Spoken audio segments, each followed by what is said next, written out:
하나님 말씀 민수기 27장 15절에서 20절 말씀. 민수기 27장 15절에서 20절 말씀.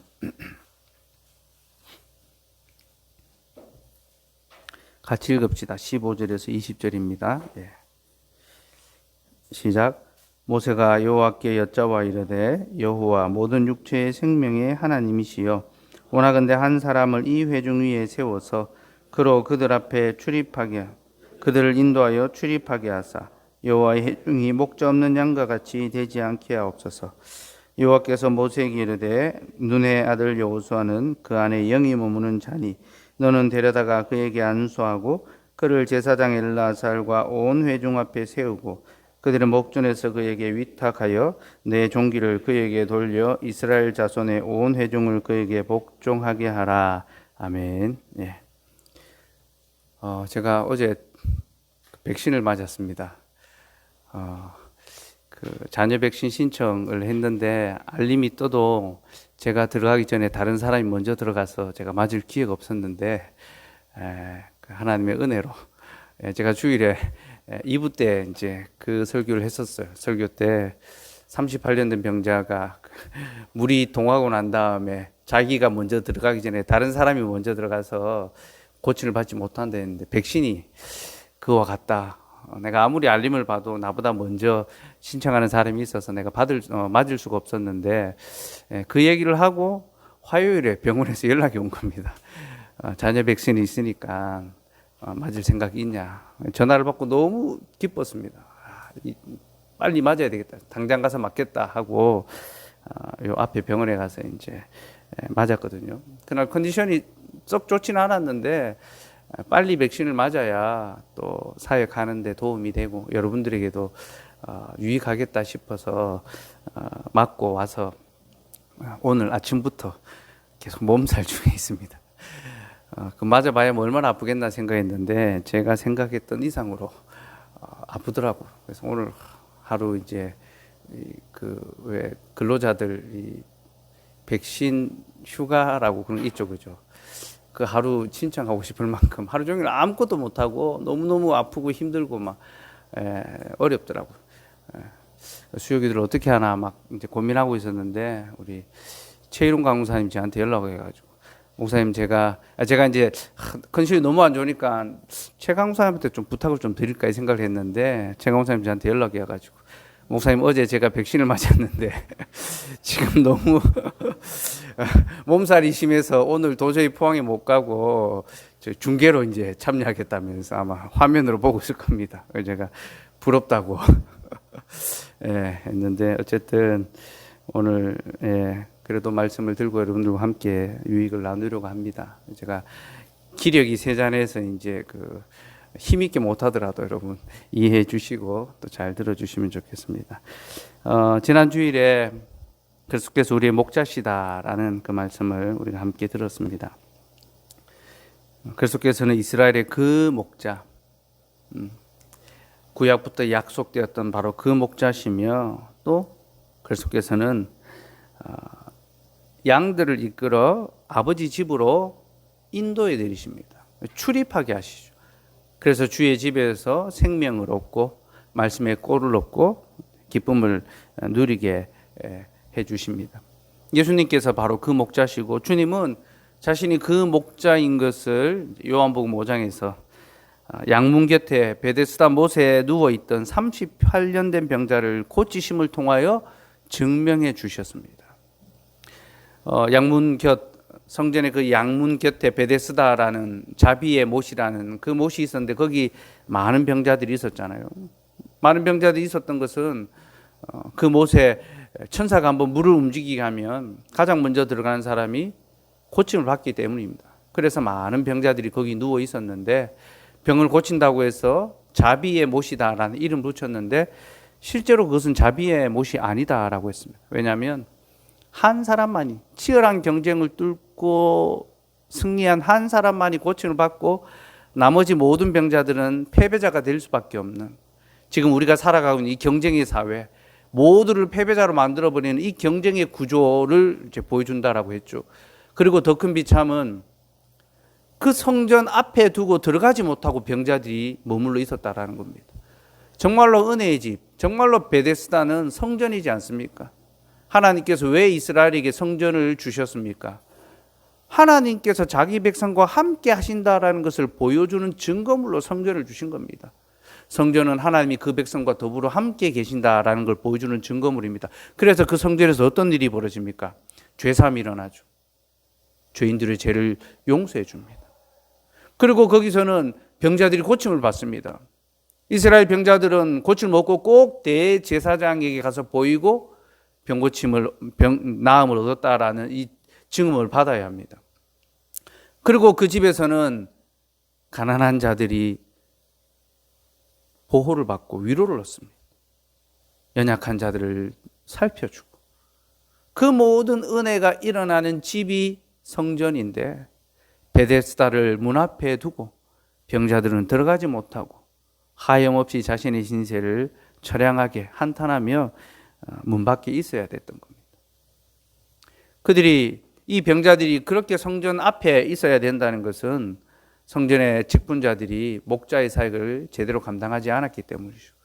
그들이 기꺼이 병자들을 돌아보고 치료해 주어야 하고 가난한 자들 곁으로 와서 그들을 위로해야 되며 내어 쫓긴 자들을 다시 말씀으로 권면하고 위로해서 성전 안으로 들어올 수 있도록 그렇게 했어야 되는데 이 목자들이 직분자들이 자기의 배만 채우고 사꾼이 되어서 그죠.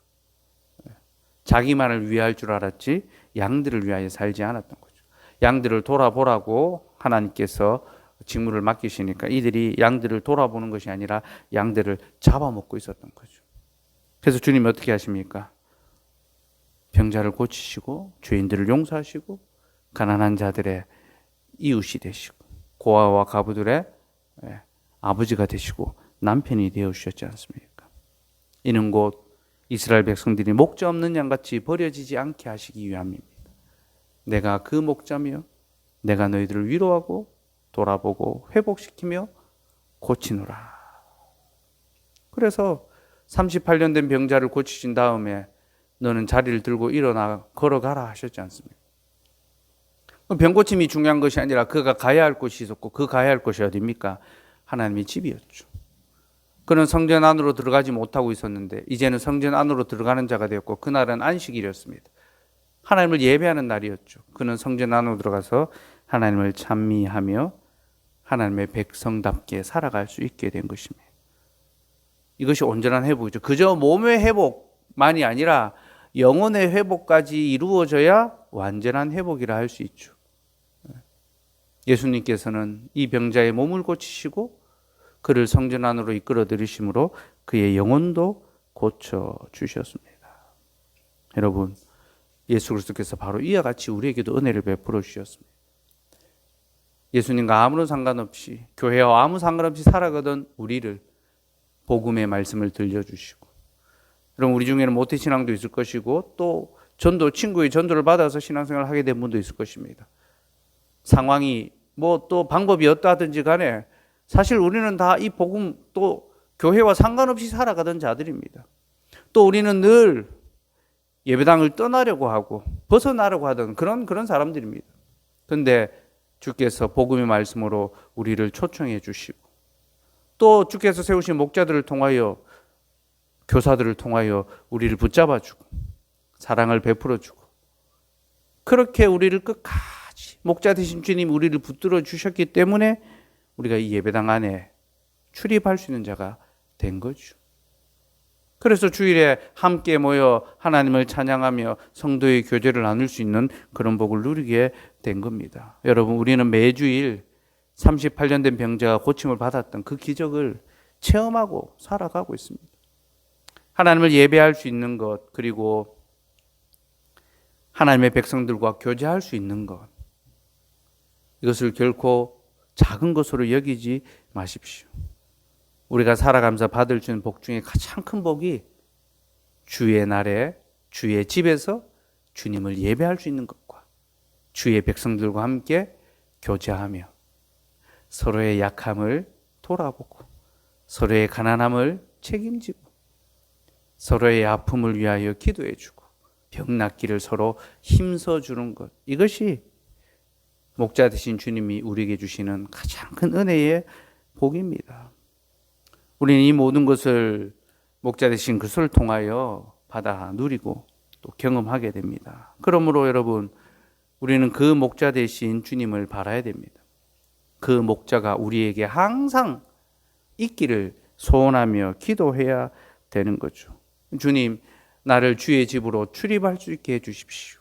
들어가고 나가며 생명을 얻고 말씀의 꼴을 먹고 마시게 하여 주시옵소서. 그렇게 기도해야 되는 겁니다.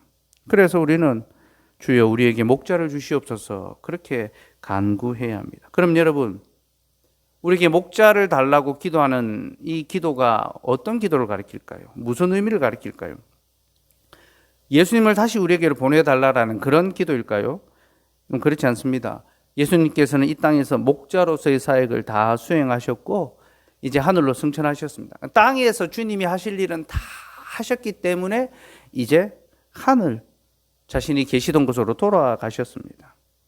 하늘로 가신 주님은 마지막 날에 우리에게로 다시 오실 것입니다. 우리를 자신의 집으로 영원히 초대해 주시죠. 어린 양의 그 혼인잔치 안으로 우리를 영원히 초대해 주실 것입니다. 그러니 우리에게 목자를 주시옵소서라는 이 기도는요, 우리에게 주님을 다시 보내주시옵소서라는 그런 기도가 아닙니다. 이 기도는 주님 우리에게 사람 목자를 보내어 우리를 돌봐주시옵소서 그런 기도입니다. 여러분, 하나님께서는요 이제 자신이 하늘로 올라가신 다음에 사람 목자를 세워서 자기 양무리를 돌아보게 하십니다. 사도행전 20장 28절 말씀 같이 읽읍시다. 시작. 여러분은 자기를 위하여 또는 온 양떼를 위하여 삼가라. 성령이 그들 가운데 여러분을 감독자로 삼고 하나님이 자기 피로 사신 교회를 보살피게 하셨느니라. 사도 바울의 에베소 교회 장로들, 여기서 장로들은 목사, 가르치는 장로의 목사와 치리하는 장로를 다 포함하는 겁니다. 에베소 교회 장로들을 불러서 당신들은 하나님께서 자기 피로 사신 교회를 보살피게 하기 위하여 감독자로 세운 자들이다. 목자로 세운 자들이다라는 거죠. 곧 주님께서는 목사와 장로를 통하여 이제 교회에서 목자적 사역을 감당하게 하신다는 겁니다. 그러므로 우리는 주님, 우리 교회에 목사와 장로를 세워 주시옵소서 그렇게 기도해야 됩니다. 그리고 이런 측면에서 모세가 자신이 죽음을 맞이하면서 하나님, 이 백성들 가운데 목자를 세워 주시옵소서라고 기도했던, 우리 지난 주일에 살펴봤죠, 그 내용. 그 모세의 기도가 우리의 기도가 됩니다. 모세의 기도는 공교회의 기도입니다. 모든 교회가 하나님 앞에 부르짖어야 될 기도가 바로 이 모세의 기도입니다. 그럼 이제 모세의 기도의 내용을 한번 봅시다. 모세의 기도에서 우리가 알아야 하는 것. 그러니까 이제 모세가 무엇을 두고 기도했는지를 알아야 우리가 어떤 목자를 주실지 이제 기도할 수가 있습니다. 모세 기도에서 우리가 배울 수 있는 이 내용은요, 목자가 어떻게 세워지는가. 그러니까 이런 목자를 주십시오 기도해야 되는데 하나님이 그런 목자를 어떻게 세우시는가에 대한 이 방법, 절차에 대해서 모세는 우리에게 가르쳐 줍니다. 첫 번째 알 것은요, 하나님께서 회중 가운데 한 사람을 세우신다는 겁니다. 16절 한번 볼까요? 16절 읽어봅시다. 시작. 여호와 모든 육체의 생명의 하나님이시 원하건대 한 사람을 이 회중 위에 세워서. 자, 모세는 하늘로부터 어떤 목자를 내려 보내달라라고 구하지 않고 한 사람을 이 회중 위에 세워달라라고 기도했습니다. 이 내용은요, 여러 회중들 중에 한 사람을 세워서 그로 하여금 하나님의 백성을 돌아보게 해달라라는 그런 기도입니다. 하나님께서는 회중 밖에서 누구 한 사람을 데려오는 것이 아니라 회중 안에서 한 사람을 택하여 목자로 세우십니다. 특별히 우리 하나님께서는요, 천사나 어떤 능력자를 목자로 세우는 것이 아니라 우리 중에 한 사람을 목자로 세우시는데요. 이는 곧 신앙의 신비입니다. 이것이 왜 신비냐면요, 하나님이 천사나 어떤 강하고 능력 있는 사람을 목자로 세우지 않고 우리 중에 한 사람, 평범한 사람을 목자로 세우시는 것은 우리를 매우 일상적인 방법으로 또 지극히 평범한 방식으로 우리를 지키시겠다, 우리를 돌보시겠다라는 그런 약속이기 때문입니다. 그리고 여기서 우리는 성육신의 신비를 발견하게 됩니다. 여러분, 성육신의 신비가 무엇인지 압니까? 하나님이 우리와 같이 사람이 되셨다는 것, 이것의 의미가 무엇인지 압니까? 모든 만물보다 뛰어나신, 만물 위에 계신 하나님께서 우리와 똑같은 존재가 되었다. 이것이 성육신입니다. 예수님께서는 우리와 같은 모습이 되셨고 우리와 같은 방식으로 살아가기 위하여 이 땅에 오셨습니다. 예수님도 먹지 않으면 줄이시고, 그렇죠. 자제하시면 피곤하시고, 예수님도 우리와 똑같은 방식으로 이 땅을 살아가셔야 했습니다. 여러분, 성육신은요, 그저 하나님이 사람이 되셨다는 것이 아니라 그가 우리와 똑같은 존재가 되었다라는 겁니다. 근데 여러분, 우리와 똑같은 존재가 되었다, 곧 누군가와 같은 존재가 되었다라는 것이 보여주는 교훈이 무엇인지 압니까? 그게 사랑입니다, 여러분. 사랑. 사랑은 그 사랑하는 대상과 같아지는 겁니다. 같아지는. 가끔 그 뉴스에 한 번씩 이런 소식이 나오더라고요. 어떤 아이가 이제 백혈병에 걸려서 이제 항암 치료를 받아야 하는데, 항암 치료하면 이제 머리를 다 밀어야 되잖아요.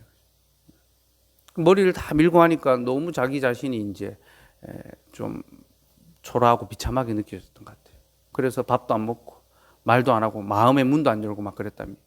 근데 아버지 그리고 형, 가족들이 같이 머리를 밀고 오니까 그때부터 같이 웃고 마음을 열고 밥을 먹고 치료를 받았다. 제가 얼마 전에 그런 뉴스를 한번 봤습니다. 그런 이야기들은 우리가 종종 보게 되죠, 그죠? 누군가 같아진다. 특별히 나보다 훨씬 못한 사람과 같아질 수 있다라는 것, 이것은요, 그 사람을 사랑한다, 그 대상을 사랑한다, 그런 것을 보여주죠. 그래서 개나 이 강아지, 개나 고양이 키우는 분들 보면 사랑해서 거의 같아진 수준으로 뽀뽀하고 먹을 것 같이 먹고 개껌 먹고 막 그렇게 하는 사람들이 있더라고요. 그래서 저는 이해가 안 되던데, 이만큼 사랑한다라는 어떤 그런 표현이죠. 여러분, 주님이 우리와 같아지셨다라는 것은 주님이 우리를 얼마나 사랑하시는지를 보여줍니다. 주님 우리를 사랑하시되 우리와 같아지기까지 사랑하십니다. 그렇게 가장 위대하신 주님 우리와 같아지시고 내가 너희의 선한 목자다 하니까 사람들이 우습게 여기는 겁니다. 아니, 우리와 똑같은 사람이 무슨 우리의 구원자가 될 수 있느냐. 그래서 십자가의 복음이 이 헬라인들에게는 부끄러운 것이, 어리석은 것이라 했거든요. 왜냐하면 복음을 전하는 사람들이 십자가에 죽으신 예수 그리스도가 우리의 구주다, 우리의 구원자다라고 말하니까 헬라 사람들, 그리스 사람들은 그걸 비웃는 겁니다. 아니, 십자가는 최고로 이 흉악한 범죄자들을 죽이는 사형 도구 아니냐. 우리의 구원자라고 하면 저 가이사, 아구스도처럼 힘이 있는 황제, 장군, 이 시대를 바꿀 수 있는 그런 능력 있는 사람이 우리의 구원자가 될 수 있지, 무슨 십자가에서 죽은 죄수가 우리의 구원자가 될 수 있느냐. 받아들이지 않고 아주 부끄럽고 수치스러운 것으로 여기지 않습니까? 그럼 주님이 우리의 구원자가 되시기 위해 우리와 같아지셨는데요. 그건 사랑하셔서 그렇게 하신 건데요. 그로 말미암아 주님은 선한 목자로서 인정을 받지 못하셨습니다. 제가 주일에 또 살펴보겠지만 주님이 이제 그 38년 된 병자를 고치고 난 다음에 이제 안식일 논쟁이 벌어지는데요. 근데 사람들이 주님을 가리켜서 네가 하나님과 동등되다고 이야기하느냐. 그래서 사람들이 주님을 막 죽이려고 듭니다. 이런 그 목자이신 주님이 어떤 신적인 또 그런 사람과 다른 위험을 가지고 왔다면 사람들이 고개를 숙이고 받아들였을지 모른다라는 그런 생각을 할 수도 있습니다. 그러나 그것은 참된 사랑이 아니겠죠. 왕과 어떤 신하의 이런 관계밖에 안 되겠죠. 그러나 주님은 우리를 너무나 사랑하셔서 친히 우리와 같은 모습으로 오셨고 그리고 우리의 구원자, 우리의 목자가 되어주신 겁니다. 그래서 이 사랑의 원리를 아는 사람은 주님을 자신의 구원자로, 자신의 사랑 목자로 인정하게 됩니다. 그래서 이것을 지혜라고 하죠. 세상은 알 수 없는, 세상의 방식으로는 깨달을 수 없는 하나님의 지혜라고 말하는 겁니다. 우리가 하나님의 택한 백성이라면 가장 약해 보이는 예수 그리스도가 나의 구원자요, 나의 목자시라는 것을 깨닫고 받아들이게 됩니다. 그렇게 우리와 같아지신 주님께서는요, 우리 중에 우리와 같은 한 사람을 세워서 목자가 되게 하시고 그를 통하여 우리를 인도해 가시는 겁니다. 곧 하나님께서는 우리 위에 있는 자를 낙하산처럼 보내는 것이 아니라 우리 중에 있는 자를 목자로 세워서 우리를 위하여 수고하게 하시는 거죠. 여러분, 이런 방식이 보여주는 것이 무엇인지 압니까? 주님이 여전히 우리를 사랑하고 계신다. 내가 여전히 너희를 사랑하고 있다. 돌보고 있다라는 바로 그 사랑을 우리에게 보여주고 있습니다. 그렇게 모세의 기도는 우리에게 하나님께서 회중 가운데 한 사람을 목자로 세우신다라는 교훈을 주고요. 두 번째는요, 하나님께서 그 목자를 성령을 통하여 세우신다라는 것을 우리가 보게 됩니다. 18절 말씀 한번 봅시다. 18절 읽읍시다. 시작. 여호와께서 모세에게 이르시되 눈의 아들 여호수아는 그 안에 영이 머무는 자니 너는 데려다가 그에게 안수하고. 자, 하나님께서는 여호수아를 모세를 대신한 목자로 주셨죠. 근데 그에게 하나님의 영을 주셨다라고 합니다. 하나님께서 자신의 목자를 세우실 때에 그를 빈손으로 가게 하지 않습니다. 그에게 하나님의 영, 성령을 부어주심으로 그가 성령으로 사역할 수 있게 해주시는 거죠. 여기서 우리는 목자의 자격이 어떤 인간적인 실력이나 능력, 어떤 이 인간적 뛰어남이 아니라 하나님의 영이 그 안에 있는 자가 목자가 된다라는 것을 보게 됩니다. 세상의 사람들은 누군가를 뽑을 때 아주 인간적인 능력과 이 자격을 이제 심사를 하려고 하잖아요. 요즘 보니까 이준석 씨가 젊은 당 대표가 되어서요, 보수의 새로운 바람을 불러일으키는데 당 대변인을 뽑는데 토론 배틀을 한다고 합니다. 그래서 그 배틀에서 이긴 사람을 당 대변인, 대변인을 하게 해주겠다. 그렇게 이제 했다 하더라고요. 정말 신박한 접근인 것 같아요. 기발한 이 젊은 이 아이디어가 아주 신선하고 좀 사람들이 마음을 탁 줄만한 이제 그런 방법으로 이제 뽑으려고 하더라고요. 예.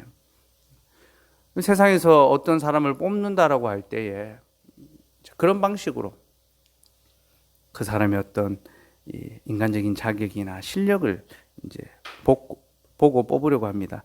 하지만 교회 목자는 그렇게 뽑지 않습니다.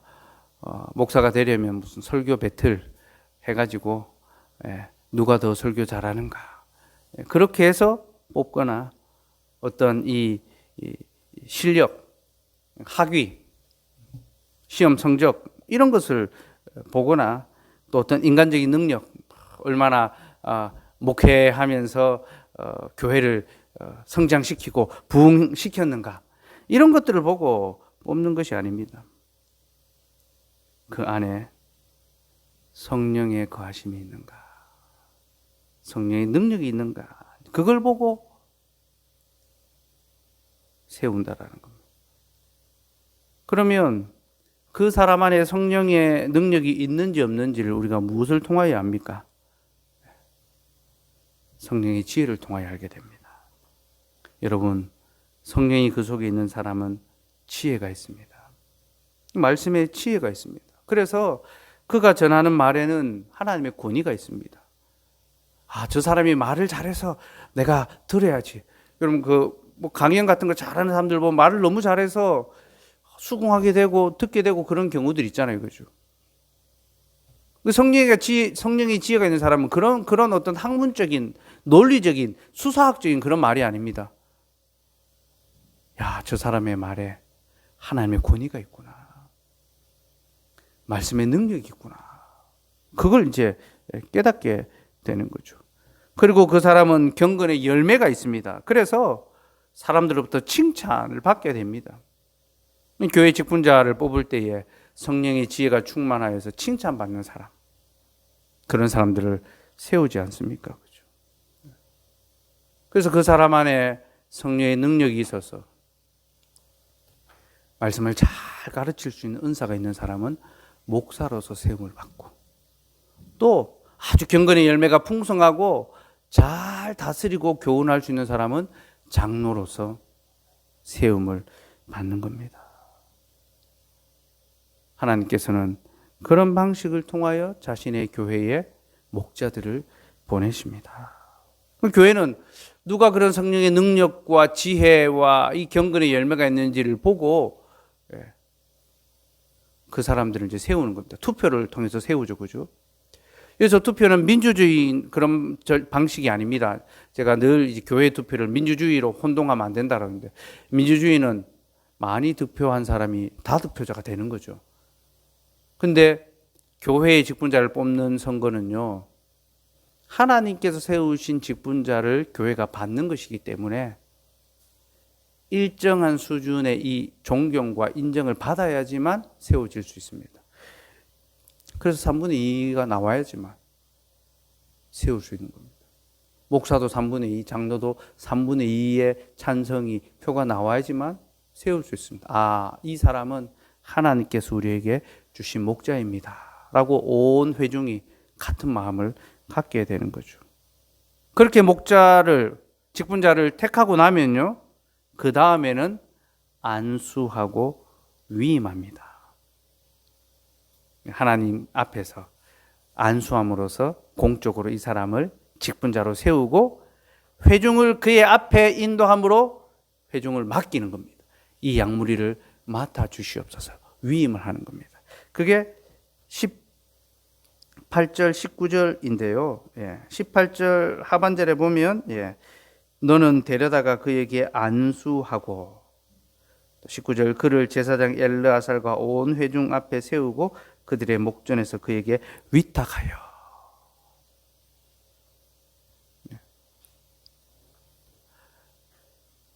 하나님께서 세우신 목자를 안수하여 직분자로 세웁니다. 그리고 그를 모든 회중 앞으로 인도해서 회중을 그에게 위임하게 됩니다. 이제 이 양무리를 가르치고 지도해 주십시오. 그렇게 맡겨드리죠. 그런데 여기 보면 하나님은 모세에게 여호수아를 안수하라 했습니다. 이건 역시 교회가 계속 지켜가야 될 방법을 보여줍니다. 모세는 먼저 장로가 된 사람이죠. 먼저 직분자로 세움받았습니다. 먼저 직분자로 세움받은 자가 다음에 직분자가 될 자에게 안수합니다. 교회는 그런 방식으로 직분자를 세워갑니다. 그래서 직분자를 세울 때 안수를 누가 하는지 압니까? 먼저 세움받은 직분자들이 안수합니다. 디모데전서 4장 14절 말씀 같이 읽읍시다. 시작. 내 속에 있는 은사하고 장로회에서 안수받을 때에 예언을 통하여 받은 것을 가볍게 여기지 말며. 자, 이 말은 이제 바울이 디모데에게 너가 목사의 사역을 잘 감당해야 된다라고 하면서 네가 장로회에서 안수받았던 것, 그때 받았던 예언의 말씀을 가볍게 여기지 말라. 자, 이 안수받는다라는 것, 이 장로회에서 안수받는다 할 때 이 장로회가 바로 먼저 직분자가 된 장로들이 디모데를 교회의 장로로 세우면서 안수한 겁니다. 그리고 안수하면서 하나님의 말씀을 전해줍니다. 너는 목사로서 이렇게 사역해야 된다. 그것을 기억하고, 그러니까 뭐 무슨 그 성령의 뭐 신유 집회하는 분들 있잖아요. 신비주의하는 분들 막 안수기도 하고, 이 안수기도 다 이 잘못 해석되고 잘못 적용하는 겁니다. 안수는 하나님께서 직분자를 세울 때 하는 그런 겁니다. 그리고 하나님의 말씀으로 그에게 권면하는 겁니다. 교회는 이렇게 합법적인 방식을 통해서 직분자를 세웁니다. 그래서 오늘날 목사를 세울 때 어디서 안수하는지 압니까? 노회에서 합니다. 노회. 노회는 장로들의 회이기 때문입니다. 장로들의 모임이 노회고, 그 노회에서 목사에게 안수하면서 예언의 말씀을 줍니다. 권면의 말씀을 주죠. 그것을 꼭 기억하고 자신이 어디서 안수받았는지, 어떤 말씀을 받았는지를 기억하고 사역할 수 있어야 된다는 겁니다. 그렇게 노회에서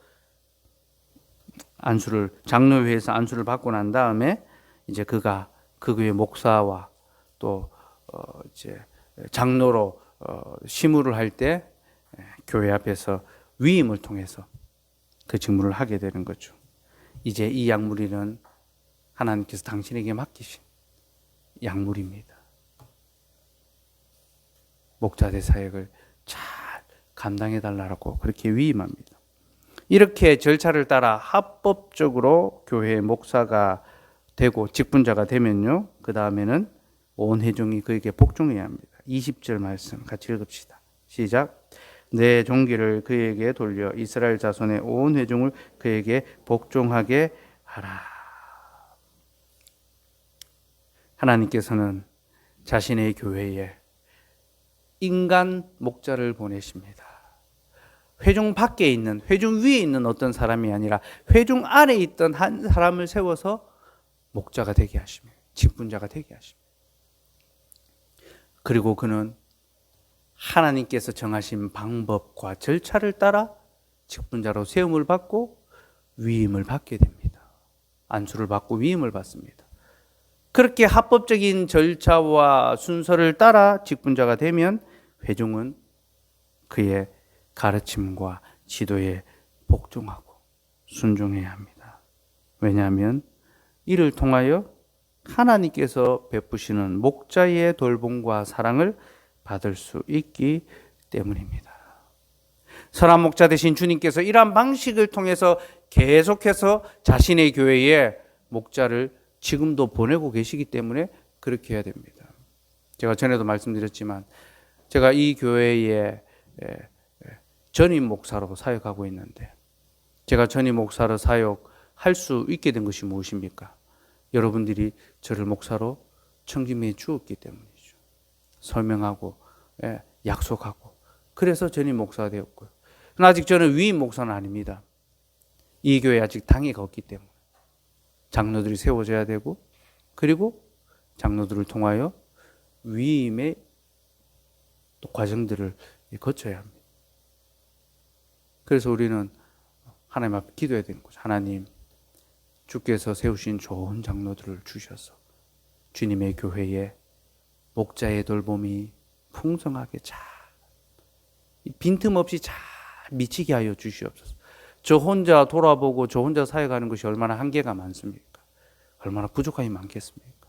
그러므로 좋은 직분자들을 보내셔서 세워 주시옵소서 기도해야 되고, 이것을 통하여 하나님께서 우리 교회를 더욱 사랑하고 계시고 목자의 돌봄을 베풀고 계시다는 것을 우리가 경험하고 누려갈 수 있어야 되고, 여러분들이 그런 측면에서 다 직분자가 될 수 있기를 소원하며 또 교회를 사랑하며 섬겨갈 수 있어야 됩니다. 성령의 지혜를 따라 말하고 경건한 삶의 열매를 보여줄 수 있어야 하는 거죠. 그렇게 우리 교회에 하나님이 세우시는 좋은 직분자 목자들이 많아졌으면 좋겠고요. 그 목자를 통해서 우리가 하나님의 그 세밀한 사랑과 돌봄과 은혜를 함께 누려갈 수 있으면 좋겠습니다. 우리 같이 찬송하고